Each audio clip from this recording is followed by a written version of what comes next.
ඔන්න යාළුවනේ අද අපි ඔයාලට අරන් ඇවිල්ලා තියෙන්නේ ලංකාවේ ඉලෙක්ට්‍රික් වාහන වෙළඳපොළ උඩු යටිකුරු කරන්න බ්‍රවුන්ස්ලා ලංකාවට අරන් ඇවිල්ලා තියෙන අලුත්ම EV වෙහිකල් එක ගැන විස්තර. ඉතින් යාළුවනේ මේ වෙනකොට ලංකාවේ වෙළඳපොලේ ඉන්ඩියන් ඇල්ටෝ රථයක මිල රුපියල් ලක්ෂ 40ක් විතර වෙනවා.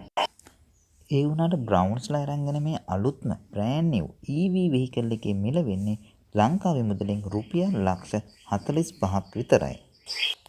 ඉතින් බ්‍රවුන්ස්ලා මේ වර්ගයේ වාහන මාදලි කීපයක්ම ලංකාවට ආනයනය කරන්න බලාපොරොත්තු වෙනවා. අපි අපේ ඊළඟ වීඩියෝ එකකින් ඔයාලට අරන් එන්න බලාපොරොත්තු වෙනවා මේ වාහනවල තියෙන හොඳ සහ නරක කියන දෙපැත්ත ගැනම කතා කරලා මේකේ සම්පූර්ණ ෆුල් රිවිව් එකක් ඔයාලට අරගෙන එන්න බලාපොරොත්තු වෙනවා.